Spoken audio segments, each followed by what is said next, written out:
أعوذ بالله من الشيطان الرجيم بسم الله الرحمن الرحيم يوم تأتي كل نفس تجادل عن نفسها وتوفى كل نفس ما عملت وهم لا يظلمون وضرب الله مثلا قرية كانت آمنة مطمئنة يأتيها رزقها رغدا من كل مكان فكفرت بأنعم الله فأذاقها الله لباس الجوع والخوف بما كانوا يصنعون وَلَقَدْ جَاءَهُمْ رَسُولٌ مِّنْهُمْ فَكَذَّبُوهُ فَأَخَذَهُمُ الْعَذَابُ وَهُمْ ظَالِمُونَ فَكُلُوا مِمَّا رَزَقَكُمُ اللَّهُ حَلَالًا طَيِّبًا وَاشْكُرُوا نِعْمَةَ اللَّهِ إِن كُنتُمْ إِيَّاهُ تَعْبُدُونَ إِنَّمَا حَرَّمَ عَلَيْكُمُ الْمَيْتَةَ وَالدَّمَ وَلَحْمَ الْخِنزِيرِ وَمَا أُهِلَّ لِغَيْرِ اللَّهِ بِهِ فَمَنِ اضْطُرَّ غَيْرَ بَاغٍ وَلَا عَادٍ فَإِنَّ اللَّهَ غَفُورٌ رَّحِيمٌ ولا تقولوا لما تصف ألسنتكم الكذب هذا حلال وهذا حرام لتفتروا على الله الكذب إن الذين يفترون على الله الكذب لا يفلحون متاع قليل ولهم عذاب أليم وعلى الذين هادوا حرمنا ما قصصنا عليك من قبل وما ظلمناهم ولكن كانوا أنفسهم يظلمون صدق الله العظيم. ترجمہ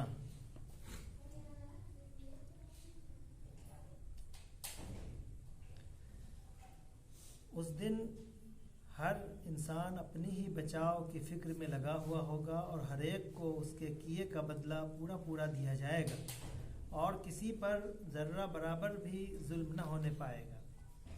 اللہ پاک ایک بستی کی مثال دیتا ہے. وہ امن و اطمینان کی زندگی بسر کر رہی تھی اور ہر طرف سے اس کو بفراغت رزق پہنچ رہا تھا کہ اس نے اللہ کی نعمتوں کا کفران شروع کر دیا. تب اللہ نے اس کے باشندوں کو ان کے کرتوتوں کا یہ مزہ چکھایا کہ بھوک اور خوف کی مصیبتیں ان پر چھا گئیں. ان کے پاس ان کی اپنی قوم میں سے ایک رسول آیا مگر انہوں نے اس کو جھٹلا دیا. آخر کار عذاب نے ان کو آ لیا جبکہ وہ ظالم ہو چکے تھے. بس اے لوگو، اللہ نے جو کچھ حلال اور پاک رزق تم کو بخشا ہے اسے کھاؤ اور اللہ کے احسان کا شکر ادا کرو. اگر تم واقعی اسی کی بندگی کرنے والے ہو. اللہ نے جو کچھ تم پر حرام کیا ہے وہ ہے مردار اور خون اور سور کا گوشت اور وہ جانور جس پر اللہ کے سوا کسی اور کا نام لیا گیا ہو. البتہ بھوک سے مجبور اور بے قرار ہو کر اگر کوئی ان چیزوں کو کھا لے بغیر اس کے کہ وہ قانون الہی کی خلاف ورزی کا خواہش مند ہو یا حد ضرورت سے تجاوز کا مرتکب ہو تو یقیناً اللہ معاف کرنے اور رحم فرمانے والا ہے. اور یہ جو تمہاری زبانیں جھوٹے احکام لگایا کرتی ہیں کہ یہ چیز حلال ہے اور وہ حرام ہے، تو اس طرح کے حکم لگا کر اللہ پر جھوٹ مت باندھو. جو اللہ پر جھوٹے افطرا باندھتے ہیں وہ ہرگز فلاح نہیں پایا کرتے. دنیا کا عیش چند روزہ ہے، آخر ان کے لیے دردناک سزا ہے.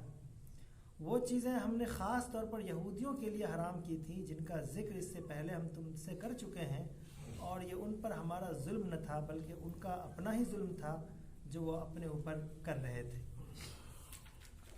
اس سورۃ النحل کی ان آیات میں مجموعی طور پہ دو اہم باتیں ہیں جن کو خصوصیت سے سمجھنے کی ضرورت ہے.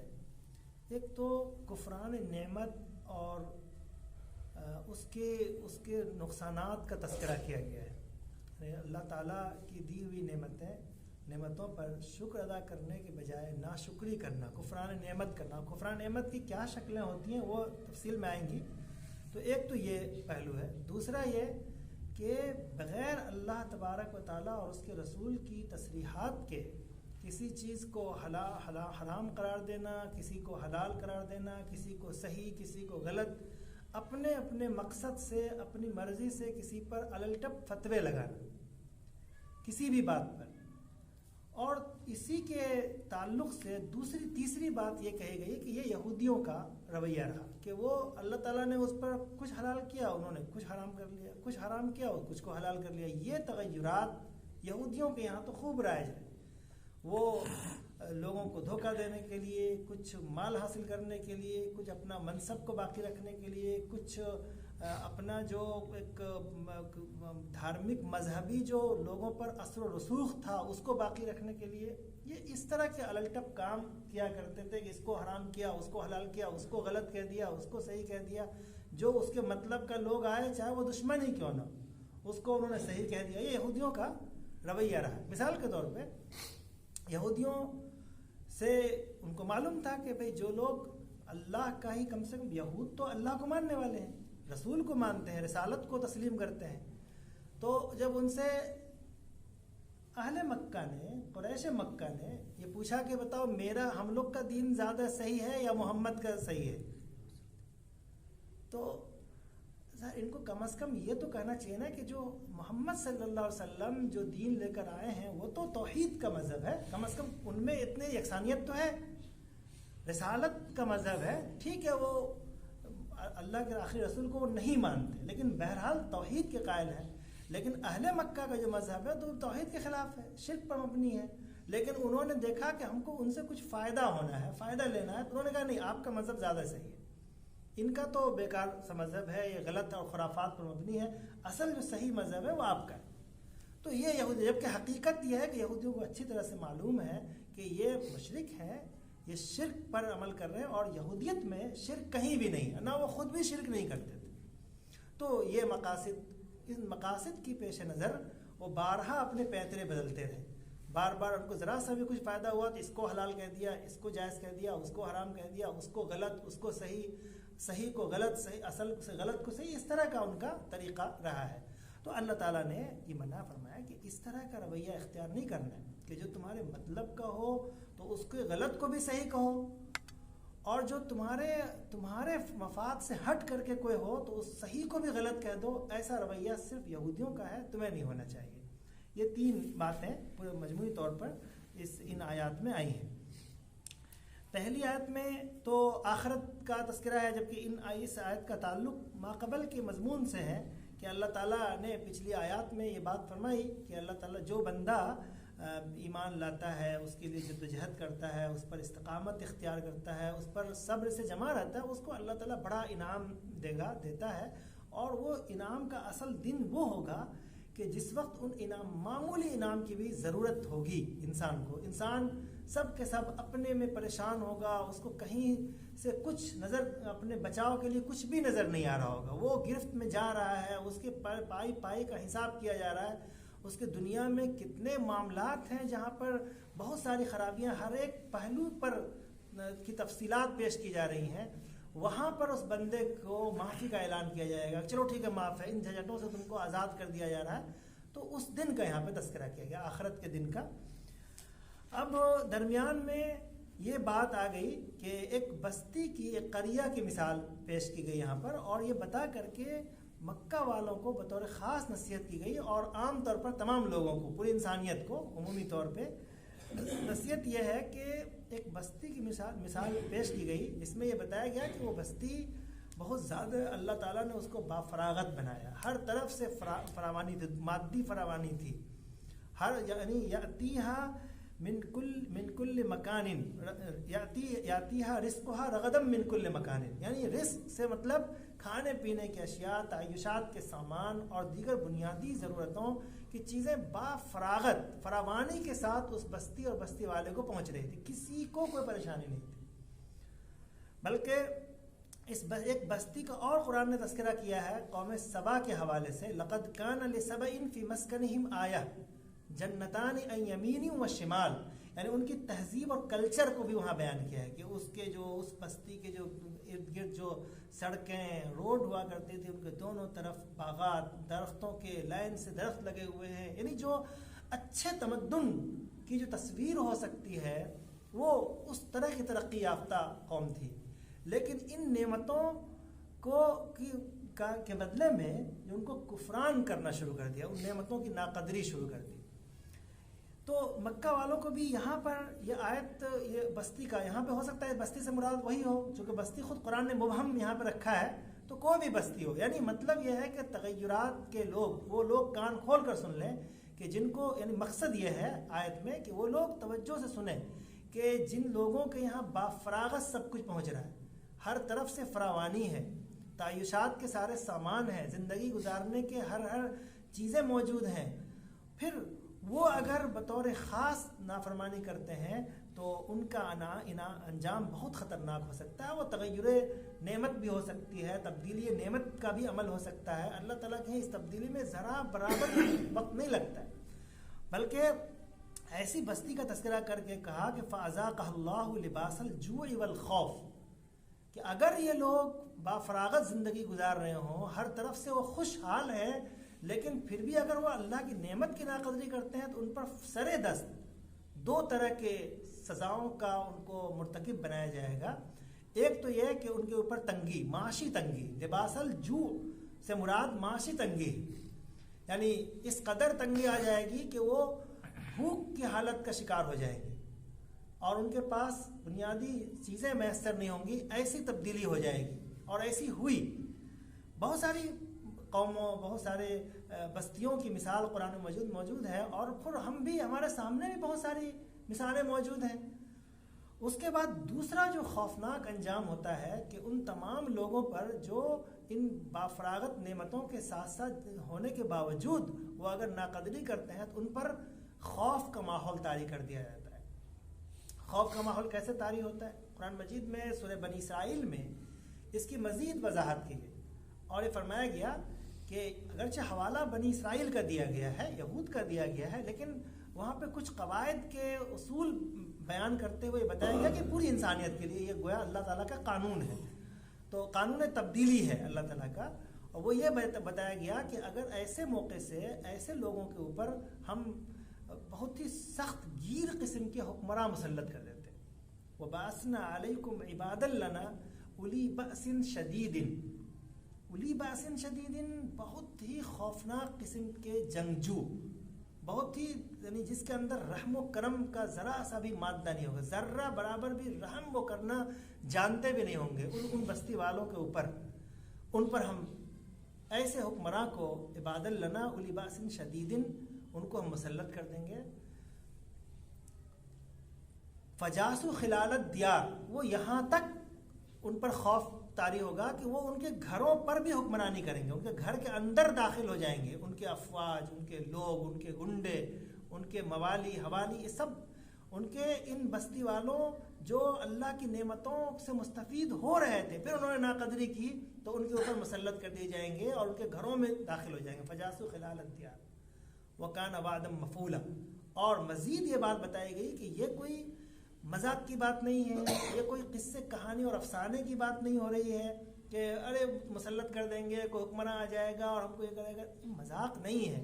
وَكَانَ وَعْدًا مَفْعُولًا، یہ پروردگار کا بالکل طے شدہ، بلکہ سمجھیے کہ کیا ہوا وعدہ ہے، یہ ہونے والا، ہو چکا وعدہ ہے. یہ اللہ تعالیٰ کے بار بار یہ قانون تبدیلی ہوتا رہتا ہے، یہ تبدیلی اللہ تعالیٰ کے ہاں یہ قانون عمل کرتا رہتا ہے. اور فرمایا کہ آگے اسی آیت کے بعد فرمایا گیا وَلِيَدْخُلُوا الْمَسْجِدَ كَمَا دَخَلُوهُ أَوَّلَ مَرَّةٍ وَلِيُتَبِّرُوا مَا عَلَوْا تَتْبِيرًا. اسی میں کہا وہ تمہاری مسجدوں تک میں ان کے گنڈے داخل ہو جائیں گے، وہ تمہیں تباہ و برباد کر دیں گے، وہ تمہیں مار مار کے تمہاری حیثیت، تمہارے اوقات، تمہارے مقامات، مرتبہ سب کو برباد کر دیں گے. لِيَسُوءُوا وُجُوهَكُمْ، تمہارے چہروں کو بگاڑ دیں گے. یعنی چہروں کو بگاڑنے سے مراد ایک تو ظاہری چہرے کو بگاڑنا ہے، دوسرا جو تمہارا وقار تھا اس بستی میں، تمہارا جو منصب تھا، تمہارا جو مقام تھا، ان تمام مقام، منصب، وقار سب کو خاک میں ملا دیں گے. وَلِيَسُوءُوا وَجُوهَكُمْ وَلِيَدْخُلُوا الْمَسْجِدَ كَمَا دَخَلُوهُ أَوَّلَ مَرَّةٍ، اور تمہاری جو عقیدت مندانہ جذبات ہیں ان کے ساتھ وہ کھلواڑ کریں گے کہ وہ تمہاری مسجدوں میں داخل ہو جائیں گے. وہ وہاں جا کر وہ تباہی مچائیں گے کہ تم دیکھتے رہ جاؤ گے، اور تمہارے جذبات، جو عقیدت مندانہ جذبات وہ تباہ و برباد ہو جائیں گے، اور ساری عقیدت تمہاری دھڑی کی دھڑی رہ جائیں گی. وہ تمہارے سامنے مسجدوں کو بگاڑیں گے. وَلِيَدْخُلُوا الْمَسْجِدَ كَمَا دَخَلُوهُ أَوَّلَ مَرَّةٍ وَلِيُتَبِّرُوا مَا عَلَوْا تَتْبِيرًا. اور اسی قانون کے بعد اگلی جو ایک آیت ہے جس میں یہ قانون تبدیلی کی طرف مزید اس کو تقویت پہنچتی ہے، فرمایا گیا کہ وَإِنْ عُدْتُمْ عُدْنَا، کہ اور اگر تم جس طرح معاملہ تمہارا چلتا رہے گا ہمارا بھی قانون چلتا رہے گا. یعنی اگر تمہارا معاملہ کفران نعمت کا ہو رہا ہے تو ہمارا بھی قانون چلتا رہے گا، ہم تمہارے اوپر ایسے سے مسلط کرتے رہیں گے. لیکن اگر تمہارا معاملہ تبدیلی کا ہوگا، شکر نعمت ربانی کا ہوگا، تو پھر ہم تمہارے اوپر کیا ہے کہ رحم کریں گے. وَأَمْدَدْنَاكُمْ بِأَمْوَالٍ، انہی آیات میں وَأَمْدَدْنَاكُمْ بِأَمْوَالٍ وَبَنِينَ، ہم تمہیں مال اور اولاد اور تعداد اور اعداد و شمار سے تمہیں ہم مدد کریں گے. وَأَمْدَدْنَاكُمْ بِأَمْوَالٍ وَبَنِينَ وَجَعَلْنَاكُمْ أَكْثَرَ نُفُورًا، اور بہت بڑی تعداد میں بہت ہی قوت و طاقت، منصب، عہدے، سب کچھ تمہیں دیں گے. تو یہ قانون، یہ ہے لباس الجوع والخوف.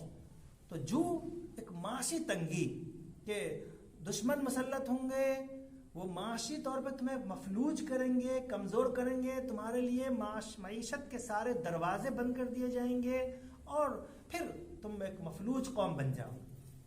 اور خوف کا عالم یہ ہوگا کہ وہ تم پر مسلط کر دیے جائیں گے، وہ تمہیں ہر طرف سے تباہ و برباد کریں گے، اور تم ہر وقت سوچتے رہو گے کہ اب کوئی نیا تمہارے اوپر مسئلہ پیدا ہو رہا ہے.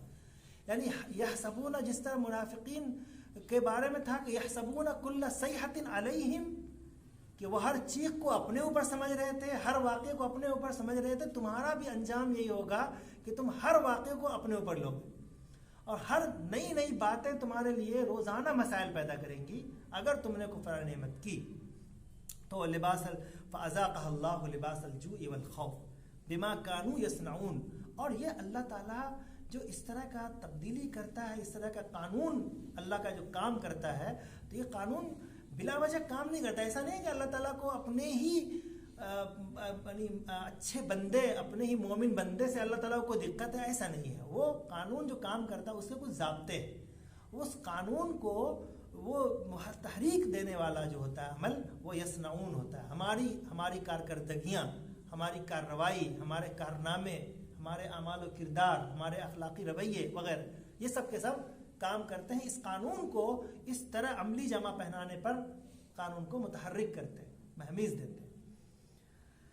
اور تو اب یہ واقعہ، یہ ایک بستی کی مثال دے کر کے اہل مکہ سے بطور خاص یہ کہا گیا کہ تم ہوش میں آ جاؤ، تمہارے پاس بھی یہی صورتحال ہے. تمہارا جو شہر مکہ ہے، اس کو پورے علاقے میں مرکزی حیثیت حاصل ہے. ہم جانتے ہیں کہ جب وہ دور تھا، مکہ المکرمہ کو قبل اسلام بھی اللہ کے رسول کی بعثت سے پہلے سے ہی اس کو ایک سینٹر کی حیثیت حاصل تھی، اور اس کو لوگ عقیدت سے وہاں کے لوگوں کو دیکھتے تھے. جو وہاں کے ارد گرد بسنے والے لوگ تھے، ان کے ساتھ عقیدت مندانہ رویہ اختیار کیا جاتا تھا. اور اگر ان کا کوئی وفد، ان کا کوئی لشکر، قافلہ، تجارتی قافلہ کہیں سے گزر گیا اور معلوم ہے کہ مکہ کا ہے، تو پھر ان کو بہت ہی احترام کے ساتھ، اکرام کے ساتھ ان کو روانہ کر دیا جاتا. کبھی کبھی ایسا ہوتا تھا کہ دوسرے قافلے لوٹ لیے جاتے تھے. کبھی ایسا ہوتا تھا کہ اگر وہاں کے کوئی باہر کا بھی قافلہ ہے اور اس میں ایک مکہ کا بھی ایک شخص شامل ہو گیا ہے، تو پھر پورے قافلے کو احترام وہی مل جایا کرتا تھا. تو اس طرح ان کے سردی و گرمی کی تجارتیں کہیں بھی کسی بھی موسم میں، لإلاف قریش إلافہم رحلۃ الشتاء والصیف، یہ ان سے یہی کہا گیا کہ ہر طرح کے موسم میں، چاہے موسم کتنا سخت ہو، حالات کتنے ناسازگار ہوں، تب بھی تمہارے ساتھ اکرام کا معاملہ کیا جاتا تھا. کس وجہ سے؟ یہ عبادت اس خانہ کعبہ کی وجہ سے.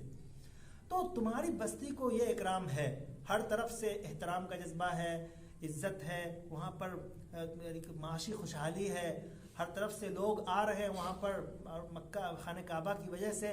تو اب ایسی بہت ساری بستیاں ہوئیں. اس بستی کا بھی حال یہ ہو جائے گا کہ اگر یہاں کے لوگ بھی ناشکری کرتے ہیں، ناقدری کرتے ہیں، تو ان کا انجام بھی وہی ہوگا جو اس سے پہلے لوگوں کا ہوا ہے. یہ اہل مکہ کو یہ بات کی تنبیہ کی گئی. چنانچہ ایسا واقعہ ہوا ہے. خود اللہ کے رسول صلی اللہ علیہ وسلم جب مدینہ منورہ میں تھے، تو اس وقت مکہ میں اس طرح کے فاقے کا واقعہ بارہا پیش آیا ہے، اور بہت سی مرتبہ اللہ کے رسول صلی اللہ علیہ وسلم کی خدمت میں جا کر کے اس فاقے کو دور کرنے کی دعا کرائی گئی، اور وہ یعنی فاقہ ختم ہوا ہے. تو اس طرح کی صورتحال پیدا ہوئی. لیکن عمومی نصیحت ہے، جو پیچھے بات آ چکی پہلے، وہی بات عام ہے کہ جہاں بھی ناقدری ہوتی ہے وہاں پر اللہ تعالیٰ کا قانون عمل کرتا ہے.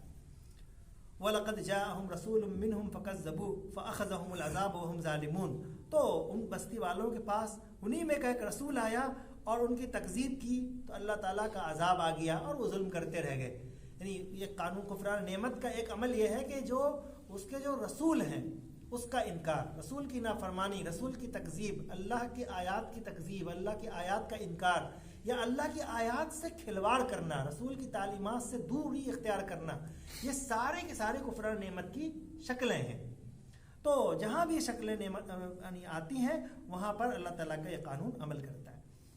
مسلمانوں کو حکم دیا جا رہا ہے فَكُلُوا مِمَّا رَزَقَكُمُ اللَّهُ حَلَالًا طَيِّبًا، کہ مسلمانوں کو بطور خاص یہ بات کہی جا رہی ہے کہ تم کو بھی جو فراوانی حاصل ہے اس کو تم اپنی ضروریات کے لیے استعمال کرو اور اللہ تعالیٰ کا شکر ادا کرو. اللہ کا شکر کیا؟ مال کے حوالے سے اللہ کا شکر کیا ہے کہ جو تمہاری ضروریات ہیں کہ بقدر ہیں ان کو استعمال کرو.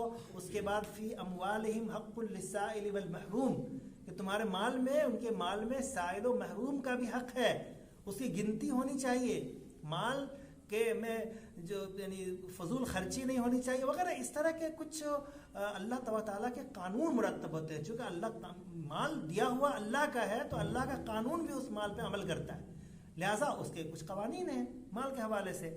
تو فرمایا کہ اس کو اللہ کی نعمت کا شکر ادا کرو.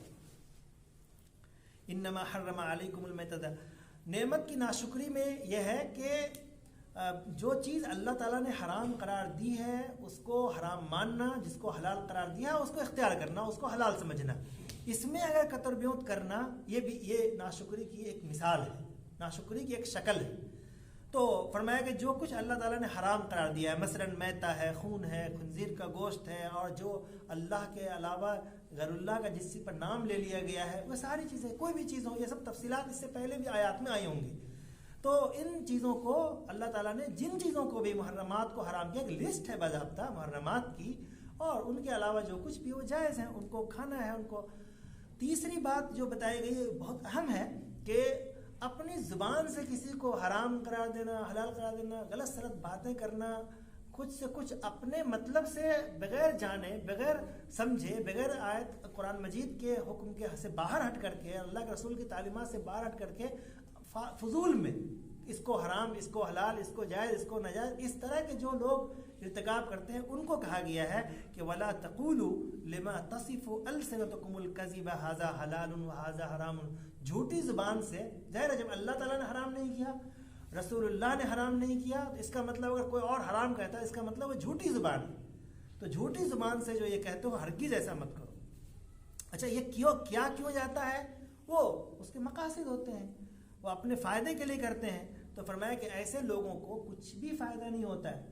یہ لوگ صرف معمولی تھوڑا سا مال حاصل ہو جاتا ہے، متاع قلیل حاصل ہوتا ہے، ولا لا یفلحون، یعنی ذرا سا بھی کامیابی ان کو نہیں ملتی. کسی چیز میں ملتی ہے تو بس تھوڑا سا فائدہ، تھوڑا سا مال، تھوڑا سا کوئی منصب، کہیں پر کوئی قیادت، کہیں پر کوئی جو جیسے عام طور پر یہ جو حرمت و حلت یا غلط طریقے سے جو جائز ناجائز کی بات کرتے ہیں وہ مذہبی جو اتھارٹی ہوتی ہے وہی کرتے ہیں عام طور پر. تو ان کو کیا ملتا ہے؟ ان کو بس یہ ملتا ہے کہ تھوڑا سا کہیں سے فائدہ ہو گیا. مثلا یہودیوں کے ساتھ کیا تھا کہ اگر ان کے یہاں اگر کسی بڑے صاحب اثر و رسوخ کے ذریعے سے کوئی عمل صادر ہوتا ہے تو ان کے بارے میں وہ اپنی سزا چھپا لیا کرتے، اور جو عام لوگ ہیں، کمزور لوگ ہیں، ان کے اوپر ان سے کوئی ارتکاب ہو گیا تو بڑھا چڑھا کر ان پر وہ سزا تجویز کرتے تھے اور ان کو بڑھا چڑھا کر بیان کرتے تھے.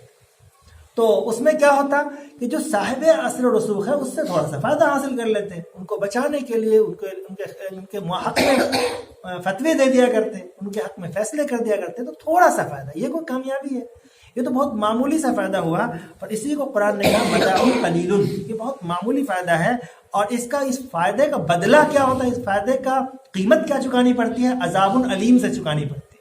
کتنا دردناک عذاب ہونا ہے، اور ایسے وقت میں ہونا ہے کہ جہاں پر کوئی بچانے والا نہیں ہے، جہاں پر کسی طرح کا کوئی پیترا کام کرنے والا نہیں ہے، کسی طرح کی دانش مندی اور عقل مندی وہاں پہ کچھ بھی کام نہیں آنے والی ہے. ایسے موقع سے ایک دنیا میں معمولی سا فائدہ اٹھا کر کے کتنی بڑی قیمت ادا کرنی پڑتی ہے، وہ ہے عذاب علیم کی شکل میں. تو فرمایا کہ وَلَكُمْ عَذَابٌ عَلِيمٌ. وَعَلَى الَّذِينَ هَادُوا حَرَّمْنَا مَا قَصَصْنَا عَلَيْكَ مِن قَبْلُ. چونکہ یہودیوں کا یہ معاملہ زیادہ تر عام رہا ہے، اس لیے یہاں پر یہود کا تذکرہ کیا گیا اور فرمایا گیا کہ یہودیوں پر تو ہم نے وہ تمام چیزیں حرام قرار دی تھی جو ہم نے اس سے پہلے بیان کی ہے تفصیل سے. یعنی جو اسلام میں جو کچھ بھی حرام ہے وہ توریت میں بھی ان چیزوں کو حرام قرار دیا گیا تھا، لیکن انہوں نے بہت ساری چیزوں کا اضافہ کر دیا حرمت کی فہرست میں، اور پھر اپنے لیے جائز قرار دینے میں بھی، اور اس طرح کے انہوں نے زیادتی کی. تو فرمایا کہ بہت سارے تو جب اس طرح کا لوگ رویہ اختیار کرتے ہیں تو پھر وہ کرتے کرتے وہ تنگی میں مبتلا ہو جاتے ہیں. مثال کے طور پہ جانور کا گوشت ہے، تو اب جن جانوروں کو اللہ تعالیٰ نے حلال قرار دیا ہے ان کو بھی وہ حرام قرار دینے لگے، تو اس کی شکل کیا بنی کہ اب وہ تنگی میں مبتلا ہو گئے. اب ان کے لوگ کیا ہے کہ اس گناہ کا ارتکاب کرنے لگتے ہیں. مثال کے طور پہ یہ ایک اصول فقہ ہے کہ کہیں پر کیا ہوتا ہے کہ جب ایک عام لوگ جب کسی چیز کو کرنے لگے اور اس میں انسان کا فائدہ ہو، مسلمان کا فائدہ ہو، مقاصد شریعت وغیرہ ایک تفصیلی بحث ہے، تو اگر یہ ہو تو اس میں عمومی فائدے کو بھی دیکھا جاتا ہے. اگر ہم زیادہ حرمت کی بات کرتے رہیں گے، بہت سارے امور ہیں جن میں حرمت کی بات کرتے رہیں گے تو پھر تنگی پیدا ہوگی، اور تنگی پیدا ہونے کا نقصان یہ ہوگا کہ آپ فتویٰ دیں نہ دیں، آپ جائز کہیں نہ جائز کہیں، وہ اپنا کام کرتے رہیں گے. تو گویا اگر آپ نے حرمت کا بھی فتویٰ دے دیا، فیصلہ کر دیا، تو وہ اس کام میں کر ہی رہے، عموم بلوا ہے، عام طور پر لوگ وہ کام کر رہے ہیں، تو اس سے تنگی پیدا ہوتی ہے. کسی چیز کو حلال ہے تو اس کو حلال ہی ماننا چاہیے، حلال کے کوئی شکلیں نکل نہیں ہیں، شریعت کے دائرے میں رہ کر کے، شریعت کے اصول کے دائرے میں رہ کر کے تو اس کو حلال ہی قرار دینا چاہیے. اور اگر کوئی چیز باضابطہ نص صریح سے کسی چیز کی حرمت ثابت ہو رہی ہے پھر اس میں بھی گنجائش نہیں، لیکن کوئی چیز کی گنجائش نکل رہی ہے اگر، اور وہ شرعی طور پہ نص صریح سے اس کی حرمت ثابت نہیں ہو رہی ہے، تو ہمیں اس میں بہت زیادہ شدت بھی نہیں برتنا چاہیے، کہ ورنہ کیا ہوگا کہ وہ اس کے لوگ عام طور پر لوگ گناہ میں خواہ مخواہ مبتلا ہو رہے ہیں. ایک بہت چھوٹی سی مثال ہے کہ ایک ضرورت کی بنیاد پر، یعنی فضول نہیں، تصویر سازی کا مسئلہ ہے، ویڈیوگرافی کا مسئلہ ہے، تو ظاہر ہے کہ یہ بہت ساری چیزوں میں ضروریات میں شامل ہو گئی. کوئی ہم اسلامی پروگرام کرتے ہیں، کوئی درس کا پروگرام کرتے ہیں، یا کہیں بھی بہت ساری جگہوں پہ اس کی ضرورت پڑتی ہے. ایک تو ہوتا ہے کہ شوق سے، کہ کہیں پہ سیلفی لیا، کہیں یہ کیا، کہ یہ تو ڈیزیز ہے، یہ تو بیماری ہے، انسان کی ذہنی بیماری ہے کہ وہ ہر چیز کو پک کر کے اور فوراً شیئر کرنا، یہ تو ایک بیماری ہوتی ہے جس کا علاج کی ضرورت ہوتی ہے. ہاں، وہ چاہتا ہے کہ ہر جگہ ہم کہیں نہ کہیں دکھیں، 100 فوٹو کھینچیں گے، ایک کو سوشل پہ ڈالیں گے، تو یہ ایک ڈیزیز ہے. لیکن کہیں پہ ضرورت ہوتی ہے، تو اب اگر ہم حرمت کا فتویٰ دیتے ہیں، فیصلہ کرتے ہیں، تو ہم لوگوں کو تنگی میں مبتلا کر رہے ہیں اور خواہ مخواہ ہر انسان کو آپ گنہگار بنا رہے ہیں. تو اس لیے جہاں پر جس قدر گنجائش ہے اس کو اس قدر گنجائش رکھنی چاہیے، بشرطے کہ نص صریح اور اللہ کے رسول صلی اللہ علیہ وسلم کی صحیح اور مستند تعلیمات کی خلاف ورزی نہ ہو رہی ہو.